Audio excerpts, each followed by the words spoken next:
Well, on face value, it just appeared to be another night at the office for our champion rangeman Cam Hart last Saturday night, steering home the last 4 winners on the 8-event card. But like all sportsmen, at some stage you've got to go through the pain barrier, which Cam did. I'm joined by Cam to explain more.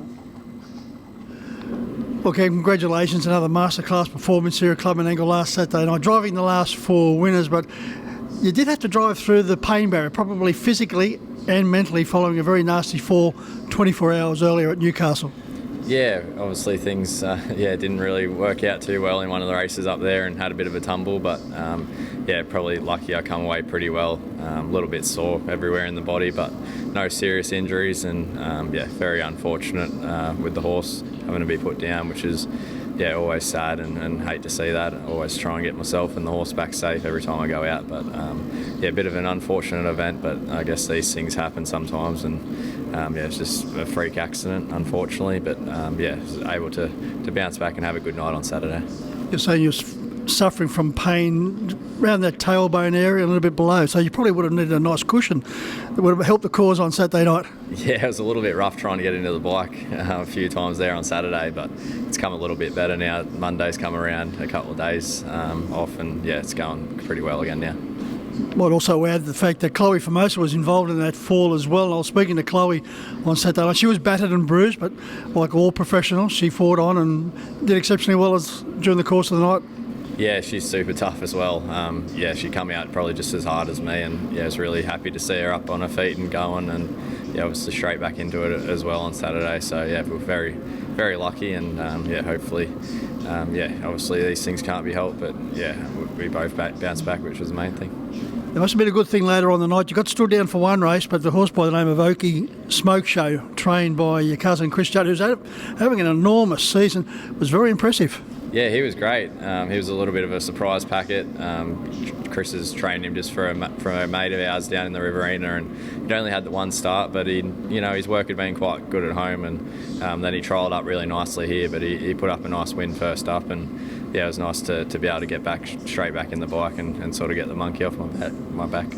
Cam, a 3-year-old son of Bling It On, this particular fella, Chris got ambitious plans? He is blue eligible. It might be stepping him up a little bit, but he showed enough ability maybe to just have a crack and see how he measures up. But it might be asking too much of him. We're not too sure at this stage, but he was impressive enough, just to go around and see how he measures up. Chris is a good example of hard work, being a very astute trainer, being successful now, leads to further success. He's midfield on the Metropolitan Trainers table, and he's attracting more horses. Yeah, he's doing such a super job. He's a great horseman, and he's obviously been super busy here in Sydney the last few years being a farrier, but he's probably cut back a little bit with that and taken on more horses, and he's getting great results. And like you said, he's only got a small stable, but he's up there in the Metropolitan Premiership this year on Saturdays, which is a really good achievement for him, and really excited for where his training career is going to get to the next couple of years. Get a deja vu in the opening event here at Club Menangle on Saturday night. There was a bit of a scrimmage on the final bend, and the two people involved, yourself and Chloe, you must have thought, oh, here we go again. Yeah, we'll definitely have nightmares there for 50 or 100 metres on that last bend. Amanda's horse just made a bit of a blunder, and it was a bit of a close call again. I don't know how I would have pulled up after 2 in a row, but luckily we sort of got out of that one pretty good. Despite the winners and the fact that the Roosters won by the length of the Menangle Straight, you were still struggling to get a big smile on your face after the last. Yeah, his body pulled up quite sore. Obviously where I landed on Friday night, it wasn't great to be in the bike all night, and it was a little bit cold as well, didn't help, but obviously can't complain with 4 winners. It did definitely help a little bit, and obviously the Chooks got the job done, which was great. You get a chance to just chill out on the Sunday and watch the replay of the football? Yeah, I did. I actually watched it when I got home on Saturday. I couldn't get to sleep, so I whacked it on and watched it then, which was great. Played a great game, but I always try and even just watch whatever games are on the Sunday afternoon and try and kick back and just take your mind away from racing for a day. Cam, this state premiership is going to turn out to be an absolute thrill. We've still got 5 months to run, but currently you're leading the way with 116. Robbie's got 115, courtesy of his win today. Will's on 114. Then the young guns nipping at your heels. Jet Turnbull, 106. Jai Coney, 102. So this is what we want, nice competitive drivers' premiership, and we've got it.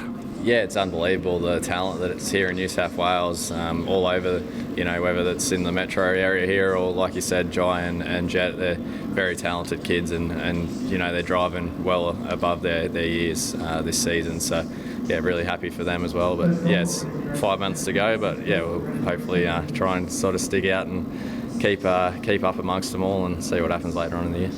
We've still got 4 weeks to go before the running of the Eureka Bay of Biscay. You must have been delighted with his performance, third to Captain's Knock and Kingman a couple of weeks ago. Yeah, he was super.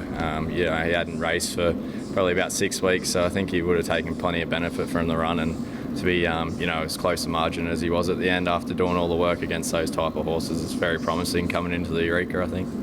Have you been given any indication when next time you'll be jumping behind this fella? No, I haven't talked to the connections or Emerald Clayton yet. I wouldn't be surprised maybe if he has a run this week, but I'm not too sure. So we'll just have to wait and see. But yeah, wherever he is, I'm sure hopefully won't be too far behind. Once again, congratulations on the performance last week. And as always, we can expect big things from Cam Hart. Yeah, thank you. Hopefully we can keep it going.